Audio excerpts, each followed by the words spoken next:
And in the last year or 2 or 3, I've been involved in tracking trends of baby removals in New Zealand. And Kerri, myself, and also our lovely colleague Luke Fitzmaurice, who couldn't join us tonight, have been involved in a little qualitative study looking at community-based practitioners and mothers' perceptions of what helps prevent removal. And so I'll just give Kerri a chance to introduce herself, and then we'll launch right into it.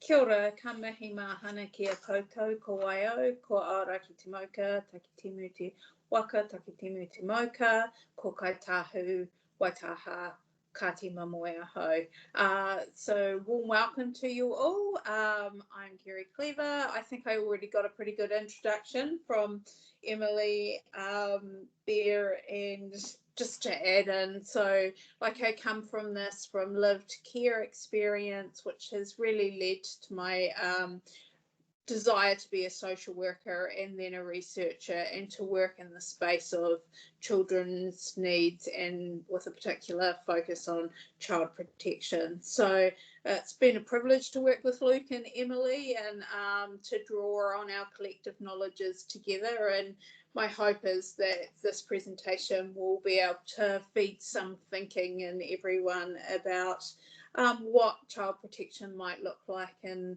your space in the world, and how we might move forward internationally, really. Kia ora.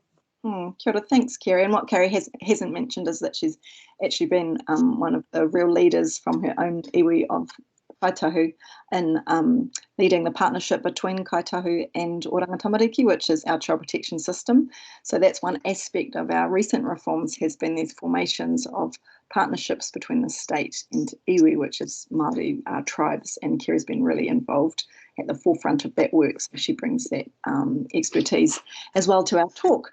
Anyway, so our agenda, could you just move the slides on one, Jane? So our agenda today, we're going to mention some of our key recent trends, which have been very quite marked. We had some recent increases in baby removals and then a sharp drop. And we're going to basically spend most of our talk explaining that massive reduction in baby removals. And in order to begin talking about those recent changes, we actually have to sort of contextualise those recent changes against the long backdrop of our history. In New Zealand, I'm also very aware of the fact that, you know, when you speak on behalf of your country, you're just one person. You know, there's politics of representation. So we're just two people, one Māori, one Pākehā, who are giving one perspective on this history. We hope you'll find it interesting. But yeah, we will talk a bit about the recent reforms against the longer backdrop of our history of colonisation. We'll talk a bit about the politics of legitimacy, accountability, and social outrage that have all been part of this big change. We'll ask some provocative questions, and if we get time, we'll talk about some selected findings of our small study. So, next slide, please. Thank you. So, what has been happening in New Zealand in the last few years? If we look just at the trends from 2015 to 2018, we saw and began to notice this increase in the numbers of babies removed and in the rate of removal.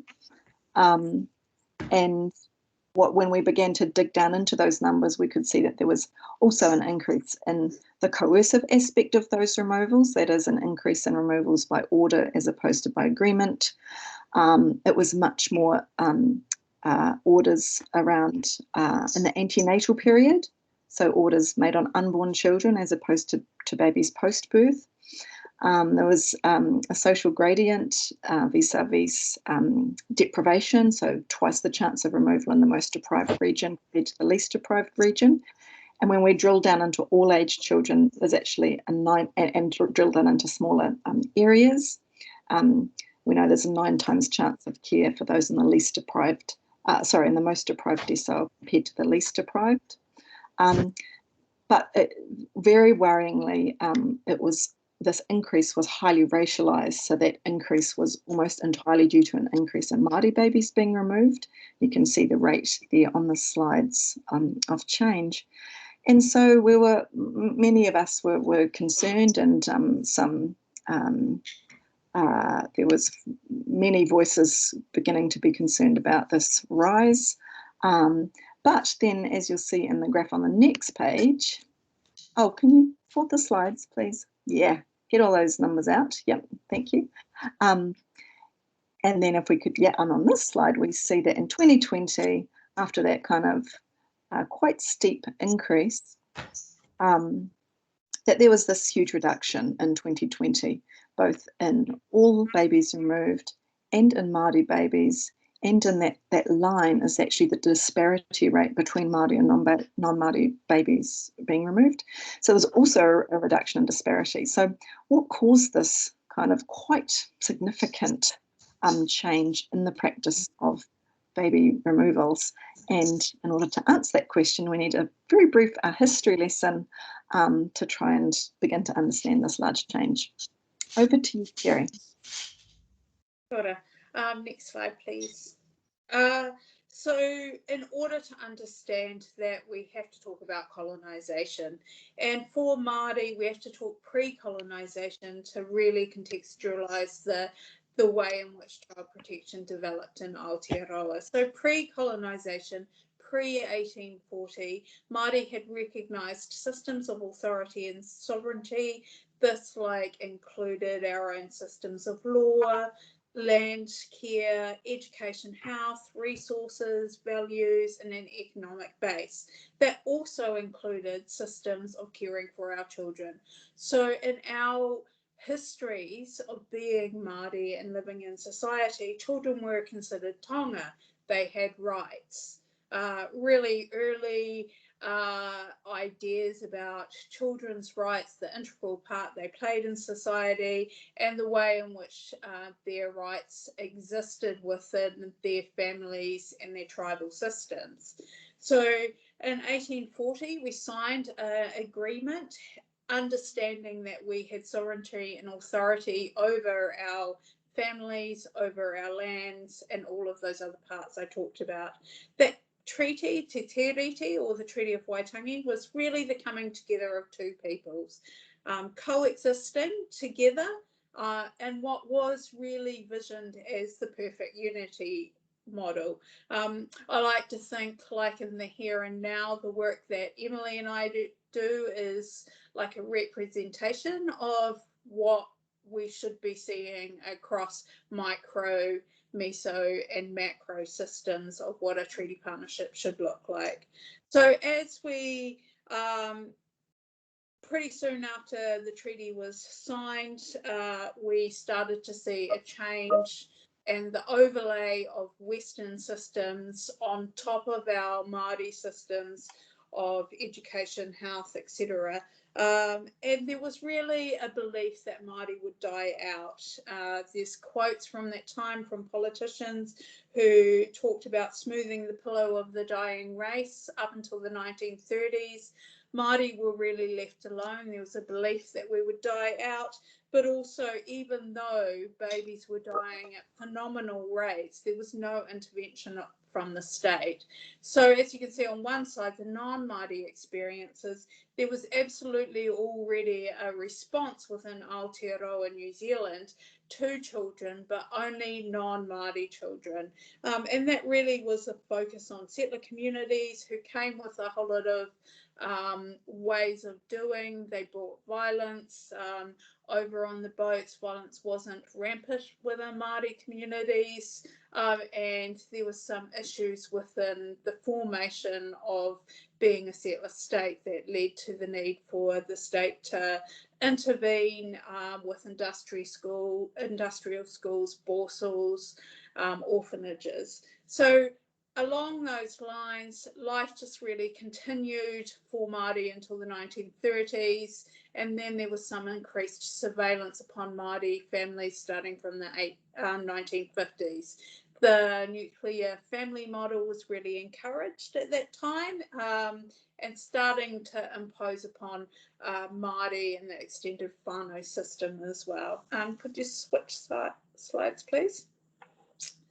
So moving on from that, in the 1960s, between the 1960s and 1970s, we had continued assimilation attempts. It was like the last hurrah of an attempt to assimilate Māori after there was a recognition that we were not dying as a people, to assimilate us into a model of family and system and state systems that was Western based.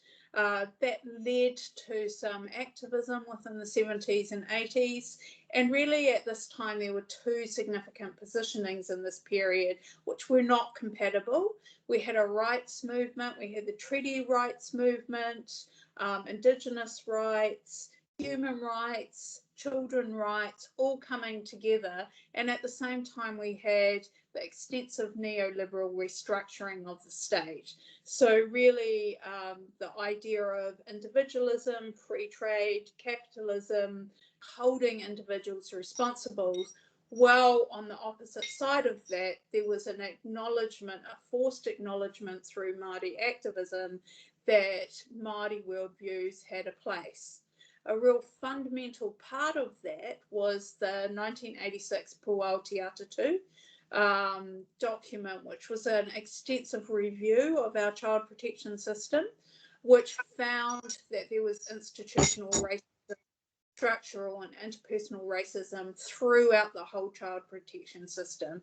So one of the documents that everyone across the world refers to in regards to child protection in Aotearoa New Zealand is the 1989 Children, Young Persons and Their Families Act.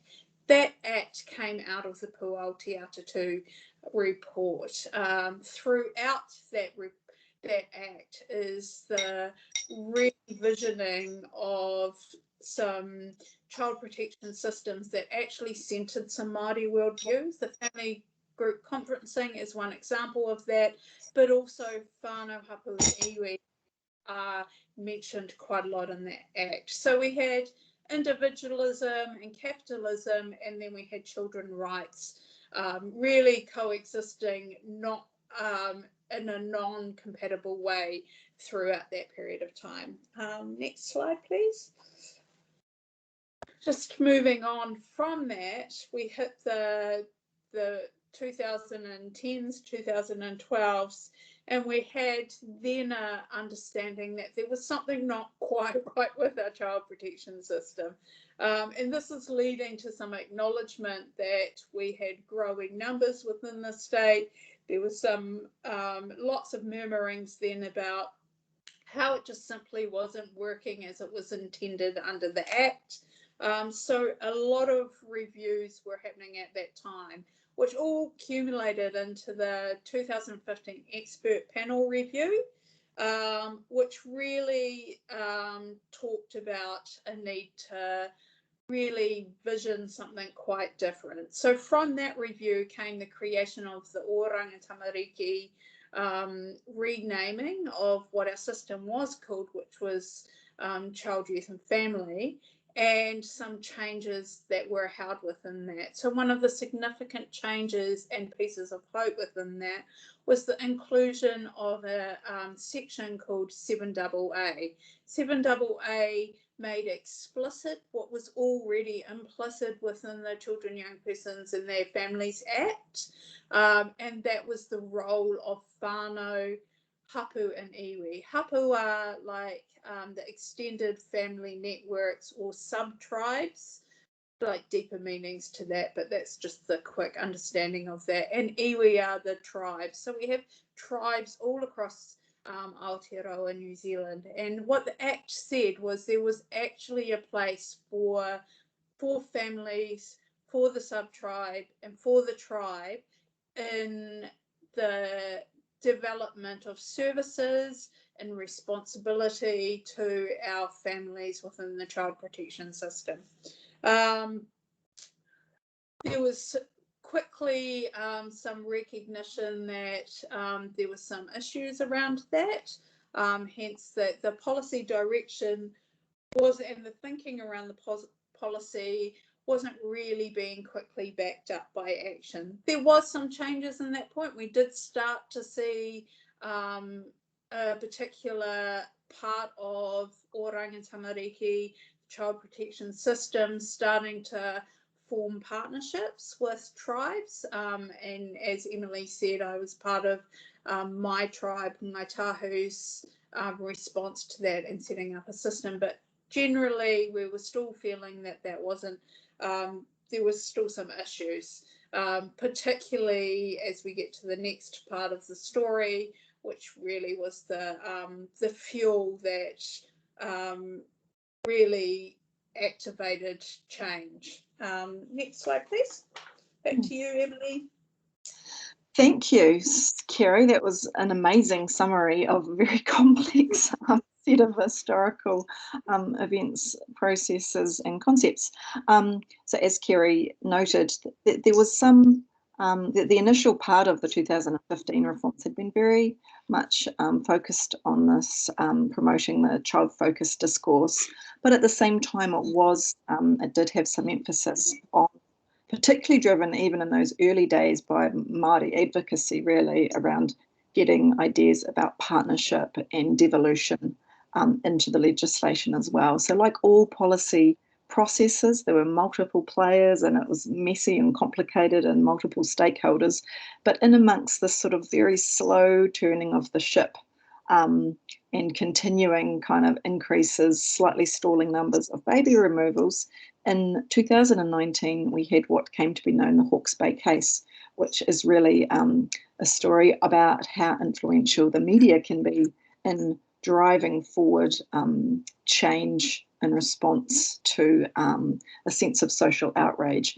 So the Hawke's Bay case, as we can see on the left there, the young woman with a baby on her chest, was a movie made by a particular journalist called Melanie Reid, which was a movie, a filming of an attempted, what's sometimes called here an uplift, that really, for the first time perhaps, lifted the lid particularly for, say, Pākehā middle-class New Zealand on how uplifts or baby removals were actually being undertaken. And it really showed the heavy-handedness, the misunderstanding. It was very clear that the family had a very different understanding about what would be happening once the baby was born. Some quite unfortunately underhand practices of particular social workers, i.e. telling the young mother, okay, well, we'll leave it for tonight and we'll come back in the morning, but actually returning in the middle of the night to try and remove the baby. As you can see on the picture on the right there, the police actually came and locked down the whole hospital. The midwives involved had engaged legal advocacy for that young woman and her whānau, and they'd actually put a stop on the order in court. But they were then subsequently locked out of the hospital, so even the midwives could no longer gain entry to the hospital. So it became this escalating standoff, which was all captured on film. And even though you know, as social workers will tell you, what's captured on film obviously does not tell you perhaps the reasons leading to that decision, but nevertheless, even just the process itself was clearly very oppressive and highly interventionist, and it just laid bare the sort of role of the magnitude of the state's power through use of police, etc., in this area of baby removals. And that really, it was like a match dropped in the midst of the fuel of long-standing, particularly Māori grievances against the state in regards to baby removals. And it really, that role of the media to show that in a new way, with the advent of easily accessible filming, for example, really created a media storm, and not just the media storm, but a social storm of backlash. So could you go to the next slide, please? Next slide. Thank you. So this is just the slide before. Sorry, back one slide. No, back. Yes, thank you. So For example, this first story here was a group called the Whānau Ora Commissioning Agency, which is a large Māori agency that commissions services, which decided to run its own inquiry. You can see there hundreds of people attended, many people who are sort of royalty amongst from various Māori backgrounds attended and helped manage that hui. We also had grassroots groups on the top left here, groups formed called, for example, Hands Off Our Tamariki, which means Hands Off Our Children, Rallying Parliament. On the top right here, we had really a lot of people coming forth talking about how unhappy they had been with, their experience with Oranga Tamariki. So there was this interplay between this groundswell of advocacy, public opinion, and media coming to the fore. And at this point, Oranga Tamariki had been quite defensive at that point about the Hawke's Bay case. They'd said, oh no, this case is just an exceptional case. And no one out there knows the backstory, sort of implying that, there was good reason for the types of practices they used. But nevertheless, as pressure grew, and particularly when the Ombudsman and the Children's Commissioner became involved, and the Whānau Ora inquiry, that began to change the public response to that case. So next slide, please. Oh, and these were some of the other media stories of the time, particularly in the bottom left there. That's an interesting knock-on effect. So we had other whānau also starting to resist baby removals, and that is a still from a piece of film that a family member themselves took in the hospital. So we had this kind of use of filming to really expose some of the practices, particularly in hospitals, of babies being uplifted. And the next slide, please. So finally, as the year wore on towards the end in November, Oranga Tamariki did its own internal review of that case and also began to respond and change its position and saying, actually, we realise that we failed that particular family in that case, and we also now accept that this practice was much more widespread than we'd initially admitted. So next slide, please. So as a result of that one case, we ended up with a review from the Ombudsman, that Whānau Ora Commissioning Agency report. Children's Commissioner did 2 reports, an internal Oranga Tamariki review, and probably the icing on the cake was a claim brought to the Waitangi Tribunal just in this last year under urgency with many claimants, I think 35 claimants, to claim that the practices of our child protection system were a breach of the Treaty of Waitangi itself. We also had a lot of public advocacy, ongoing media coverage. And if you could just go to the next slide, I'll just give you some examples from some of these inquiries and reviews on what they found. So the Oranga Tamariki internal review was surprisingly honest. I don't think any of us were expecting them to be so honest when they finally came out with their internal review. But what they really showed in that review was that, for a start, there were these system conditions of high workload at the site, a site culture which emphasised removal and early permanency. The use of Section 70 orders without notice was really normalised, and that wasn't just that site, that was widespread practice in Oranga Tamariki. Rapid legislative change, so where practitioners are unsure which aspect of legislation to emphasise, that kind of creates these conditions where some can be emphasised at the expense of others because there's such rapid change, reform going on all the time. Lack of key positions filled at the site, so they were criticised for not having a family group conference, but there was no FGC coordinator actually employed at the site at the time. So against that background of these system conditions, there was also the way that the information was actually, the assessment was actually processed was an example of sort of confirmation bias. For example, a predetermined view was already taken in the early stages of the pregnancy. Historical concerns were relied upon to form the basis of the decisions because the young woman had an older child removed. So it was obvious from the case files that it was just a matter of, oh, well, she's lost this older child, this is what we'll will happen for the next one without any sort of current assessment. And it was all tunnelling to removal without really a rigorous assessment or the inclusion of the views of the NGOs, the iwi organisation working with that young woman.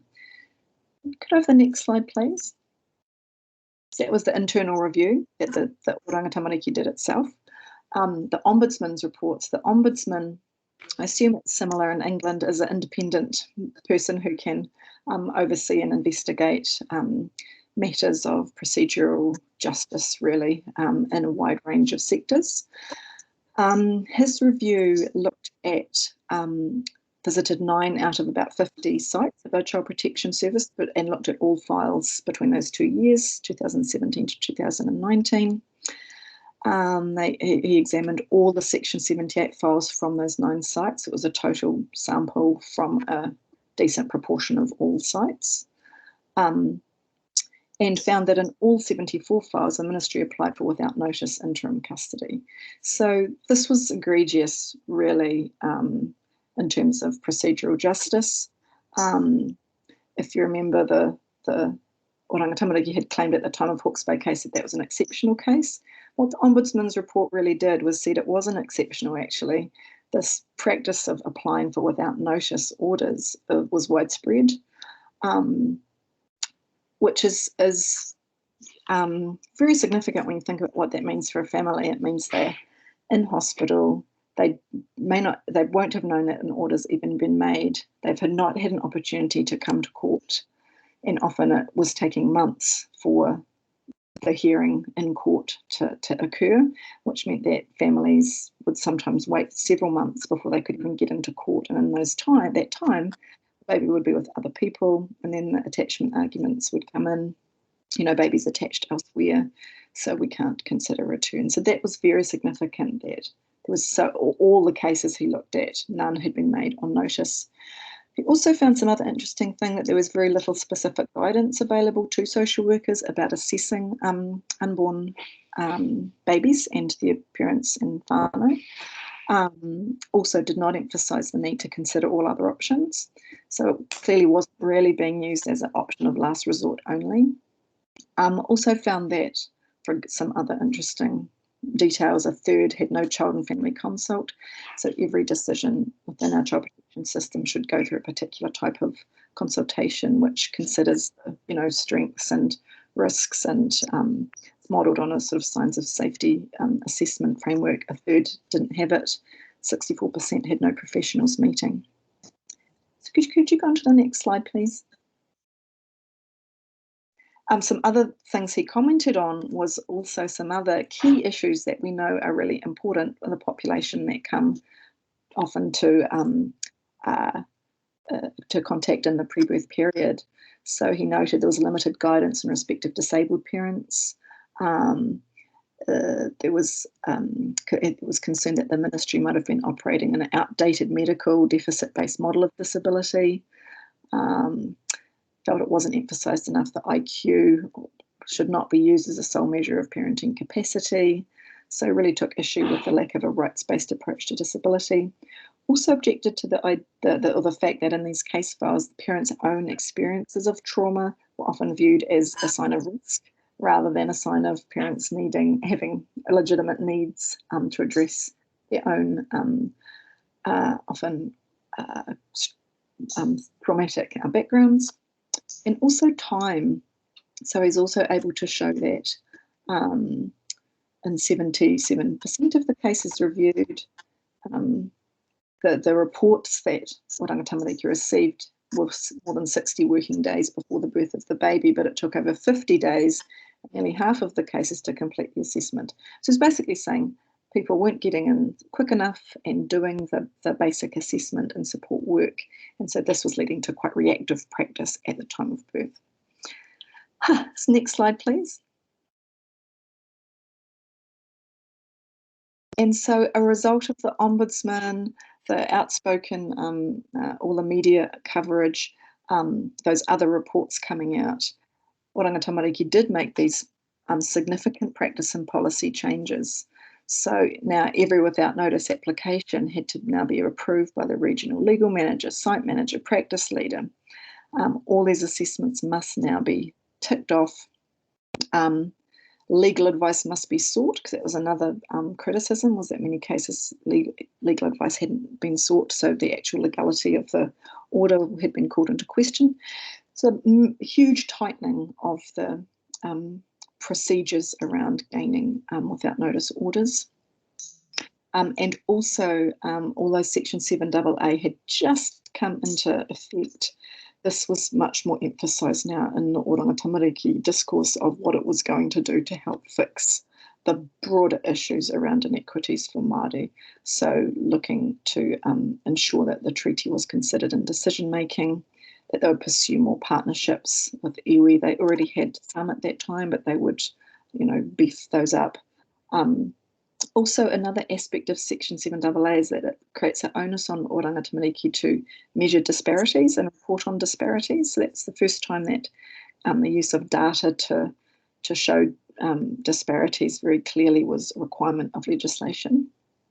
And they also emphasised these kairaranga positions, which were new positions, which were to help social workers search for appropriate kinship carers for children, so tracking their whakapapa, their kin connections, to find good kinship care options, and also rapidly trying to roll out their intensive intervention services, which are like family preservation services. So these were some of the internal policy and practice changes that happened.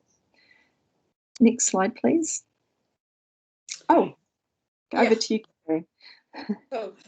So the Waitangi Tribunal was set up in 1975. The government acknowledged that in order to meet the obligations of the treaty, we needed a tribunal to address any of the breaches. And so claims can be taken by any Māori across New Zealand, Aotearoa, against the government to the Waitangi Tribunal and ask for a hearing. Those findings from the tribunal aren't binding, but what we've found over time is the government is accepting those recommendations. They do have a judge appointed to the panel that oversees the claims, so they have participated in that process. So the Waitangi Tribunal inquiry Y2915 was the urgent inquiry into Oranga Tamariki, and this is our hope for Māori. Like, we've had all of these other reports and investigations, but really we've laid all our hope on this finding, particularly because we'd already come out of seeing a claim taken to the Waitangi Tribunal in regards to health and the disparities for Māori in health, and out of that has come a government commitment to set up a parallel health system or health authority for Māori. So significant changes towards their obligations under Te Tiriti.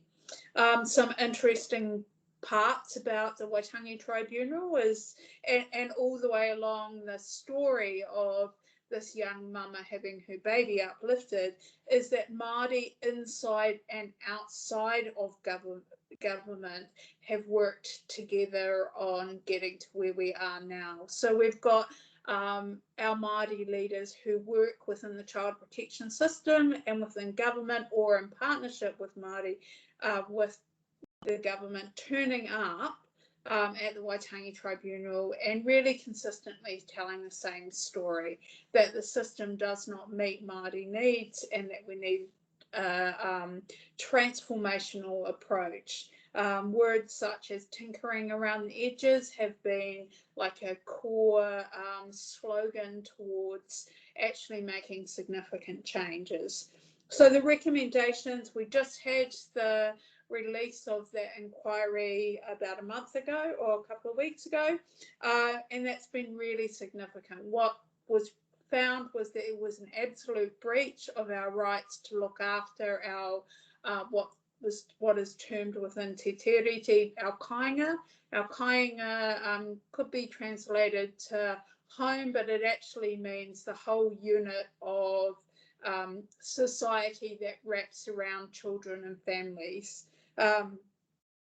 what was really interesting in that is that the state was, the tribunal really asserted that the state is being paternalistic in its approach to a child protection system. It's not only been a poor parent, but it's asserted authority wrongly into the affairs of Māori, looking after Māori. And it's really also took a approach that this is not just the child protection system, that this is multiple systems across government, that Māori have found themselves in this place of having 69% of the child protection system being Māori because of those multiple systems across education, justice, housing, high rates of poverty, that all of those have participated in the situation, and all of those systems are part of the story of colonisation.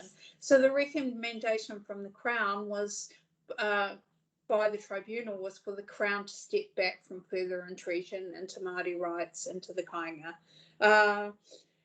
The tribunal's been a safe place for Māori to come and tell our story, which is why so many of our Māori employed within those systems came forward. But I also just want to acknowledge that the mama at the centre of this, even within that safe space created by the Waitangi Tribunal and invited by the tribunal, still did not feel safe to come and tell her story to the tribunal herself. And I guess that just highlights the power imbalance that our whānau and families experience in the community and the need to make significant changes. We're really hopeful that this change, that the government will accept the recommendations, and there is some early indications and murmurings around Wellington that we will see something significant. The key recommendation was Māori to set up a Māori transitional authority,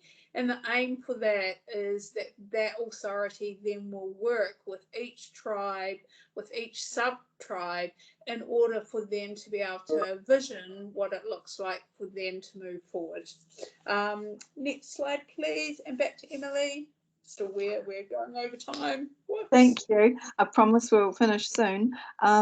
So how do we begin to think conceptually about what's happened in Aotearoa? Had this sort of sentinel event of the Hawke's Bay case. We had some plans for policy change which were already pre-existing to that case, but nevertheless that case drove this plethora of grassroots right up to formal state bodies, a sense of social outrage, which really challenged the legitimacy of the state. And just on this slide, I'm just trying to play really, not play's not the right word around these serious issues, but I'm trying to get to grips with being able to conceptualize this change using concepts around legitimacy, accountability, and social outrage. So if we think that child protection systems rely on public legitimacy, they rely on that faith of the public that they are a legitimate, hold a legitimate role in intervening in family life. And in our country, it's been maintained, through many years through this idea of a narrative of sort of dangerous families, the dangerous, bad people we have to identify and catch out, and as a vehicle for enabling safe and loving homes, which was a term that's actually now written into our legislation as of 2015-16. So it relied on this discourse of sort of danger out there, and that veneer of legitimacy is really able to be maintained when there are limited processes to ensure accountability. And in our system, we actually had very little accountability. There was no independent complaints process, very limited public data made available about the functions of the child protection system. In fact, one of the big battles is really about data and about the numbers, which has been interesting, but I'll come back to that. Actually, I won't come back to that, but ask me about that later. Very little feedback from whānau themselves, a very defensive public attitude of Oranga Tamariki, very hard to get information out of, very defensive about, their role, a sophisticated PR machine, lack of due process, as we saw in that Ombudsman's report around lack of on-notice orders, for example, a fearful client base, so people don't want to speak up and challenge that legitimacy if they're already involved in the child protection system because they have fears about their own children. And we have private closed family courts. So all of those things sort of help to maintain that veneer. But however, in settler colonial countries like ours and those with other large types of social inequities, the publics that are relied on to create legitimacy are diverse and multiple and have quite divergent set of interests. And here in New Zealand, though we have large inequities for Māori, obviously in the child protection system, but also those living in high deprivation areas and other groups, those with the history of care system contact and those with disabilities. And it's like in the last 2 years that there's been a surge of power really for those voices, and that shifted that balance because it provided a different vehicle for accountability through the vehicle of sort of social outrage, if you like. And people have theorised social outrage as usually pertaining to instances where children have been killed, and that creates more risk-averse and intrusive practices by child protection systems. But here the story was very different, that social outrage was in response to a perception and then the reality of over-intervention of the state, and that's now led to a big reduction of intervention. And that surge of power came from multiple sources, I think is another important thing. We had the media, we had a lot of Māori advocacy by both leaders and grassroots organisations, the use of technology which enabled those voices. The Waitangi Tribunal itself is an important vehicle that we have available to us in New Zealand. Independent inquiries, change of government, which we haven't focused much on, but we did move to a Labour and Green coalition government in 2017, which has pushed this whole conversation and perhaps a more progressive direction slightly. Also, the role of judges. We have appointed a record number of Māori judges in the last year, and other Māori lawyers involved in family court advocacy. And also, there have actually been quite a lot of internal advocates within Oranga Tamariki itself, also committed to change and pushing the organisation itself. And I do want to acknowledge them too. So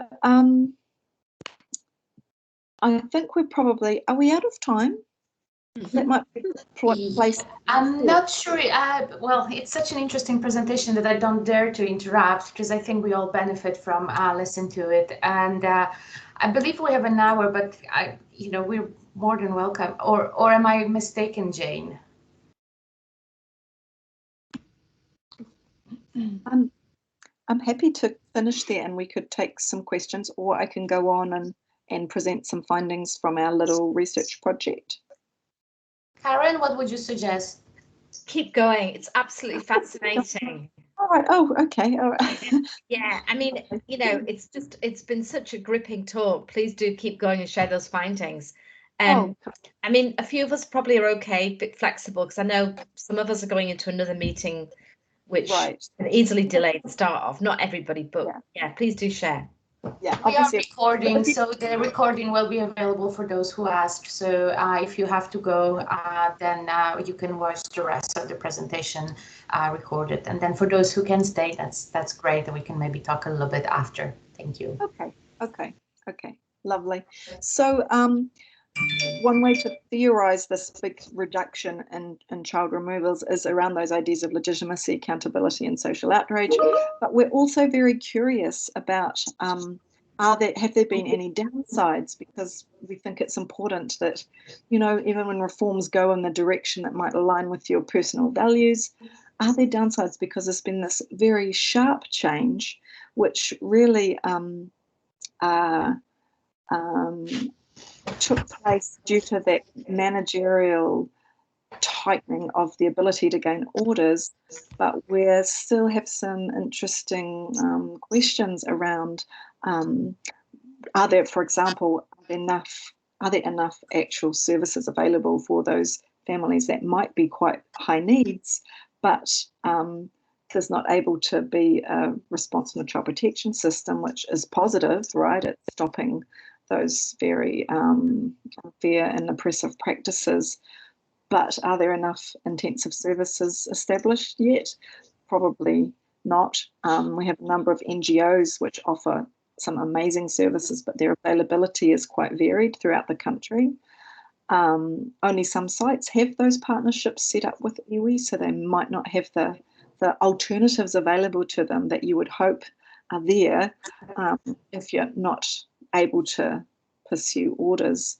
So also a bit curious about the fact that increasing control of managers in the child protection system further up the chain of sort of command doesn't necessarily improve practitioner decision making. It just tightens control of practice kind of from above. And little is really known about outcomes. So the battle has really been about the metric of removal. And it's interesting when those metrics come down, which I think, oh, that's great. And yes, it is. But we don't actually know much about the outcomes of for babies, for parents and for whānau and hapu of that very sharp reduction. So we're curious about these things, and we hope that we will see some, there's a need for more research and measures that actually measure the outcomes for people, right? Of any reform in any direction of the pendulum swings between protectionist and child welfare orientations. So I am going to move on and just look quickly at our little project, because against this background of this massive reform, we actually began a project a year ago looking at what helped prevention. And we did some quantitative, just basic trends in the data that we could get access to. And we did a qualitative study looking at cases of families who had been at risk of removal but who had avoided it or managed to have a baby returned. And the key professionals working most closely with them, which is usually community-based social workers in the NGO setting. So we talked to these people about, basically asked them, how did you manage to avoid your baby being removed even though you'd been notified or the baby had been removed? So we had some key findings at the organisational level. Kerri, would you like to jump in and just go over those organisational findings? Yeah, and can we flick ahead to that particular slide? I think it's probably 3 slides ahead. Oh, sorry, I'm in my own slides and not looking at those slides.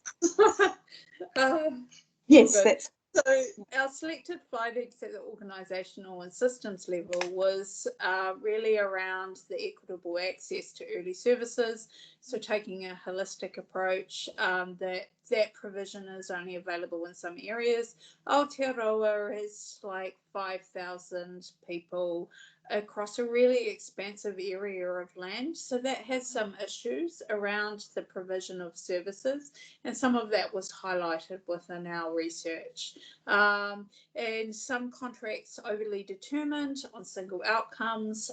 So again, directed by the state in ways in which that are not necessarily helpful to those that need an intensive response. High intensity services, even though intrusive at first, were really useful. So some of our participants really talked about that it was really hard first when they engaged, but they did actually find them very useful. Again, those high intensity services don't run across our country, and we're just really in the middle of having partnership responses to what they might look like. Key focus on reducing family stress and building capabilities, as defined by whānau themselves, including poverty and material supports. Hardly rocket science, that finding, but really just a reminder that we need to start at that base of what are the actual needs. In Aotearoa New Zealand, we're really in a housing crisis. It's absolutely out of control, and there's some poverty indicators that are going along with that, and those two working together are really creating a lot of stress for whānau. So that came out as well. Whānau orientation, a focus on the whole whānau and instead of just the mother. So what we were told is that we actually want the services need to be for that whole family unit, and really focused on what the needs are of each member of that and then collective. And that's really no different to a Māori worldview. It's very consistent with that. Our findings were very consistent with what we would find if we were designing in our communities in a solely Māori worldview. Efforts to build community support networks. Whānau are often isolated. History of care, a number of our participants had a history of care, and that creates like an intergenerational effect, one of those being the lack of natural supports and networks within their unit or in their community. So multiple stresses, and that there was a need to respond to that need specifically. Resourcing and devolution and of power to Māori services, and I hope that that's really come clearly through all the other reports that we've talked about.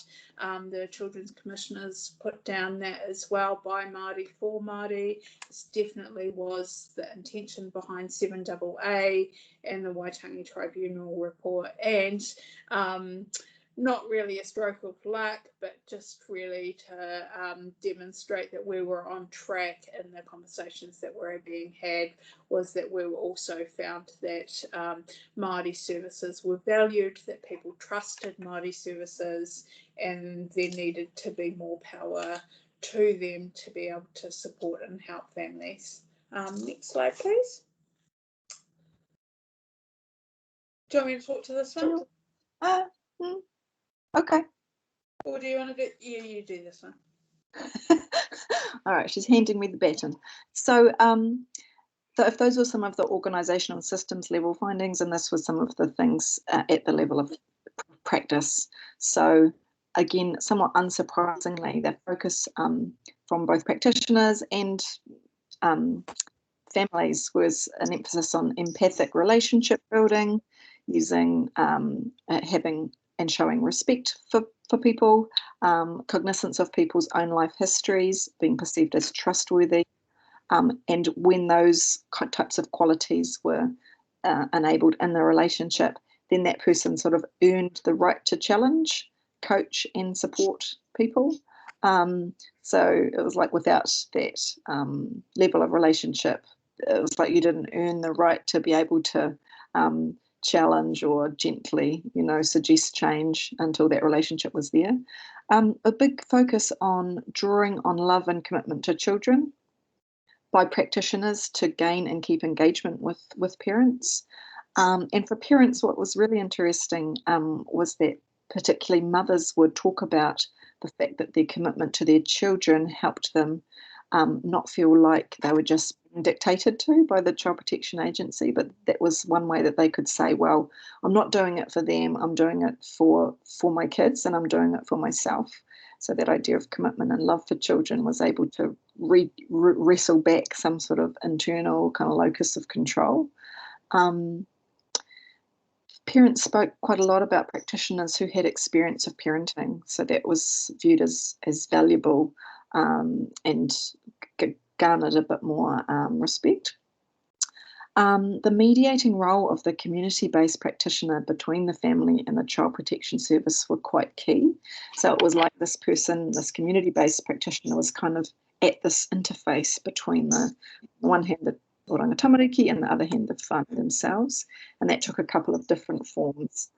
For some, in one case particularly, it was very direct advocacy and resistance to the intervention of the Child Protection Agency, and that was in our case study with the main issue related to disability, and that was collective, organised advocacy. In other cases, it wasn't so directly resistant. It was more of a sense of mutual accountability. So that community-based practitioner will be ensuring the Child Protection Service was following through on their plans, and also making sure that the family understood how the Child Protection Service would view risk, how to communicate with professionals in a way that wasn't going to be viewed as hostile, I suppose, for a better word, and supporting those personal processes of change. So there was two kinds of ways that the community-based practitioner mediated between the formal child protection service and families. They also did some cultural translation, I would say, between the kind of rules and norms of Oranga Tamariki and the family, sort of explaining those institutional cultures between the two. We have the next slide, please. Do you want me to talk to this one? Oh, yeah, sure. Cool. So this was one of our case studies, and this was the one that really talked to the disability needs. And so the three players in this was the mama, Kelly, who was just like, her message was just don't give up, and like the quote at the top, don't go down without a fight. This was really the position that they had to take, and through a rocky road, they managed to get some movement, but it wasn't an easy process. The key themes were around strategic advocacy. So Kelly, as the mama, had Deb as her advocate and community worker there advocating for her, and Deb knew who to get in touch with, and managed to get Tony involved, and Tony was in a position of influence, and those three together with a lot of work managed to get some influence with Oranga Tamariki, and managed to get some change in that decision making. But it was really a fight to do that, and the core part of this, like the quote from Tony there, is really around the way in which we treat people with disabilities. And I think that that's not just within the child protection system. As a country, I feel like we've jumped back in time, and as far as how we treat people with disabilities as not full human beings. And we have quite an ableist society, and that really comes through the practice in our child protection system, which really focuses on some really old thinking around what disability means, what intellectual disability means, and what's possible as far as parenting. So that was the reality for Kelly as a care experienced person with surveillance upon her, that she found herself at the hard end of decision making that didn't really look intentionally and make assessments on what her actual needs were. So for her, she was sent off to a parenting program up north that wasn't never going to meet her needs, which is a go-to from the state as well, to send mamas with newborns off to parenting programs that are isolated from their communities without the right supports around them. Inevitably, they more often than not don't succeed at those. And it was only that Deb stepped in and provided an environment for her pipi that there was able to be a continued relationship for Kelly and the pipi.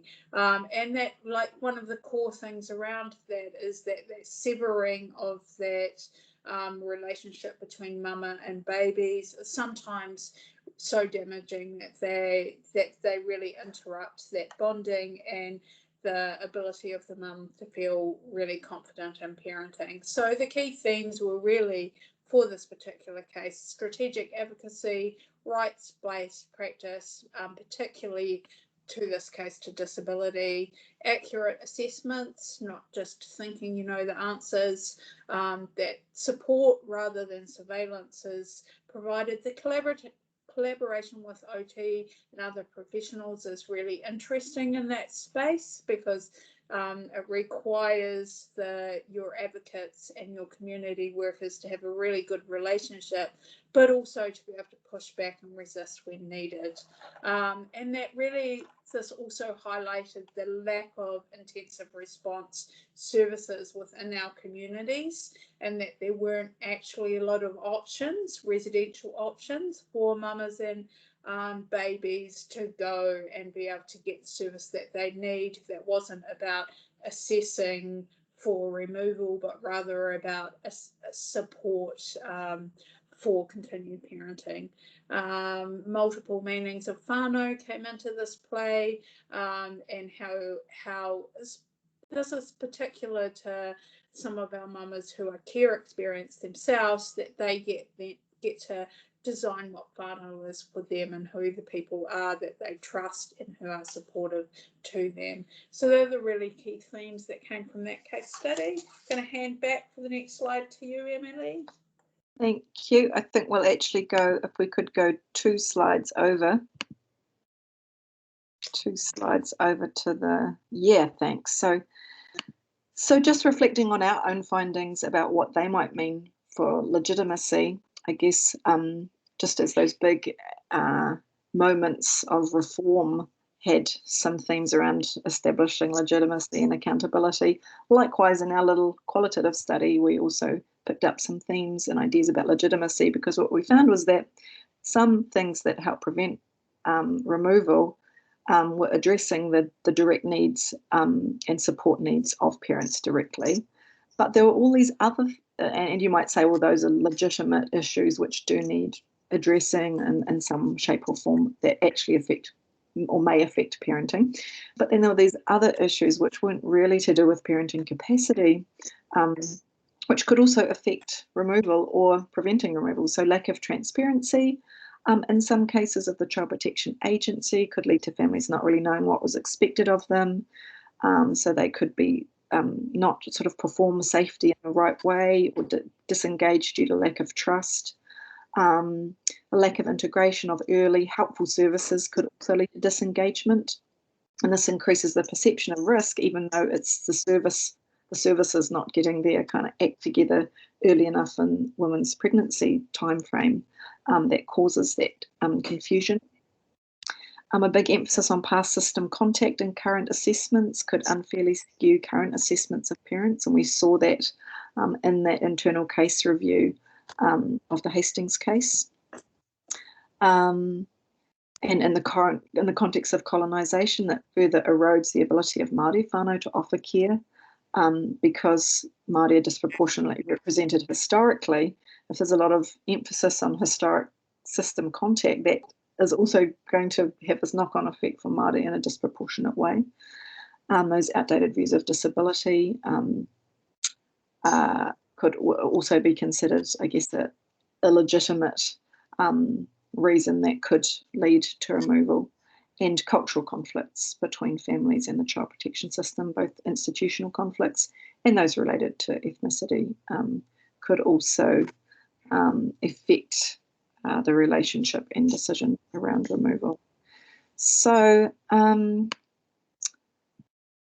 we've made it to the end, I think, Kerri. I think that's our wrap-up slide. So in conclusion, we've been through this massive social change, and through that time also learnt some interesting things about how to prevent removal at the sort of micro and meso level as well. So thank you. Is anyone still there and would like to ask us a question? Thank you so much. This was absolutely amazing and very informative, and thank you for that. What I found extremely important about this presentation